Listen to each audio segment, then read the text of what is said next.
നമുക്കിടയിൽ സുപരിചിതനാണ്. ആര്? ഉമർ ഖാളി. ഒരിക്കൽ സയ്യിദുനാ റസൂലുള്ളാഹി സ്വല്ലല്ലാഹു അലൈഹി വസല്ലമ തങ്ങൾ കിടക്കുന്ന മസ്ജിദുൻ നബവിയിലെ ഹുജറ ഷരീഫയുടെ ഗേറ്റിന്റെ അടുത്ത് എത്തിയപ്പോൾ ഗേറ്റ് പൂട്ടിയിരിക്കുകയാണ്. ഗേറ്റ് പൂടിക്കിടക്കുന്നു. ആ ഗേറ്റിന്റെ മുന്നിൽ ചെന്നിട്ട് ഉമർ ഖാളി ഒരു പാട്ട് പാടി. സ്വല്ലല്ലാഹു ബൈത്ത് എന്ന പേരിൽ ആ പാട്ട് ഇന്നും നമ്മുടെ കയ്യിലുണ്ട്. എന്താണ് ആ പാട്ടിൽ പറഞ്ഞെന്നറിയോ?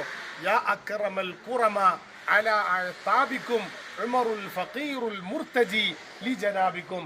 തങ്ങളെ പാവപ്പെട്ട ഫഖീറായ ഉമർ ഇത് അങ്ങയുടെ ഹുജറ ഷരീഫയുടെ മുന്നിൽ വന്ന് നിൽക്കുന്നു. അങ്ങയെ കാണാൻ വന്നതാ. ഗേറ്റ് പൂട്ടിയിരിക്കുകയാണ്. അകത്തേക്ക് കടക്കാൻ പറ്റണില്ല. മാ ജഫദംഉൻ സാലമിൻ ഐനൈനി.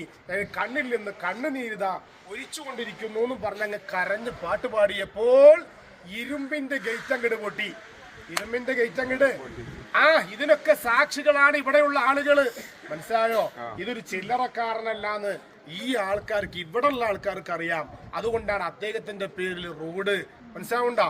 ബഹുമാനപ്പെട്ട ഉമർ ഖാളി അങ്ങ് പാടിയപ്പോ ആ ഇരുമ്പിന്റെ ഗേറ്റ് അങ്ങട് പൊട്ടിയുന്ന ഈ സംഭവത്തിന് സാക്ഷ്യമായവരാ ബഹുമാനികളെ. ഞാൻ പറഞ്ഞു വന്നത്, അള്ളാഹുവിൽ വിശ്വസിക്കുകയും അള്ളാഹുവിൽ സകലതും സമർപ്പിക്കുകയും ചെയ്തിട്ട് നാം മുന്നോട്ടിറങ്ങിയാൽ ഒരു വിഷയവും നമ്മുടെ മുന്നിലില്ല. അള്ളാഹുവിന്റെ സകല സഹായവും കാവലും നമുക്കുണ്ടാവും.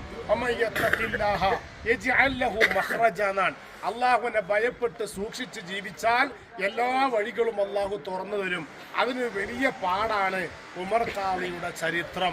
ജയിലിൽ നിന്ന് പുറത്തേക്ക് പോയതെങ്ങനെ? കോടഞ്ചേരി പള്ളിയിൽ എത്തിയതെങ്ങനെ? അള്ളാഹുവിന്റെ സഹായമാണ്.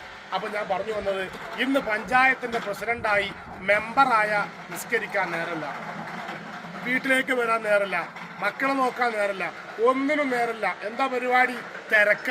എന്താണ്? പഞ്ചായത്തിന്റെ മെമ്പറാ. നിങ്ങൾ നോക്ക്, ഇന്ത്യയാകുമ്പോൾ നമ്മുടെ രാജ്യത്തിന്റെ മോചനത്തിന് വേണ്ടി മുന്നിൽ നിൽക്കുമ്പോഴും ദിക്റും സ്വലാത്തും ഖുർആനോത്തും അതുപോലെ നിസ്കാരവും കൃത്യമായി നിർവഹിച്ചു ആര്? ബഹുമാനപ്പെട്ട ഉമർ ഖാളി. ഒരു ഭാഗത്ത് നാടിന്റെ സ്വാതന്ത്ര്യം, മറ്റൊരു ഭാഗത്ത് സ്വർഗം കിട്ടാനുള്ള പണി, രണ്ടും ഒരുമിച്ച് കൊണ്ടുപോയപ്പോൾ അത്ഭുതങ്ങളുടെ കലവറ സൃഷ്ടിക്കാൻ ഉമർ ഖാളിക്ക് കഴിഞ്ഞെങ്കിൽ, പ്രിയപ്പെട്ടവരെ, ഈ റിപ്പബ്ലിക് ദിനം ആഘോഷിക്കുന്ന ഈ സമയത്ത് സൗദി അറേബ്യയിലെ ത്വായിഫിൽ വെച്ച് നമുക്ക് അഭിനന്ദനങ്ങളും ആശംസകളും അർപ്പിക്കുന്നതോടൊപ്പം നമുക്കൊരു കാര്യം പറയാം. നമ്മുടെ മാതൃക ആരാണ്? ഉമർ ഖാളിയാണ്. അതുപോലെ തന്നെയുള്ള മുസ്ലിം മഹാന്മാരാണ്. ആ മഹാന്മാർ നമുക്ക് കാണിച്ചെന്നൊരു മാതൃക ഉണ്ട്. നമ്മുടെ രാജ്യത്ത് ഐക്യത്തോടെ ജീവിക്കണം. നമ്മുടെ രാജ്യത്ത് ഹിന്ദുക്കള്, മുസ്ലിമീങ്ങള്, ക്രിസ്ത്യാനികള്, മതമുള്ളവര്, മതമില്ലാത്തവര് എല്ലാവരും നല്ല ഐക്യത്തോടുകൂടെ ഏകോദര സഹോദര സഹോദരിമാരായി ജീവിക്കണം എന്നുള്ളൊരു പാഠം ഇവർ നമുക്ക് പഠിപ്പിച്ചു തന്നിട്ടുണ്ട്. ആ ഒരു രീതിയിൽ നമുക്ക് മുന്നോട്ട് പോകാൻ കഴിയട്ടെ എന്ന് ആശംസിച്ചുകൊണ്ട് അള്ളാഹു നമുക്കതിന് തൗഫീഖ് നൽകട്ടെ എന്ന് ദുആ ചെയ്തുകൊണ്ട് നമുക്ക് മുന്നോട്ട് പോകാം.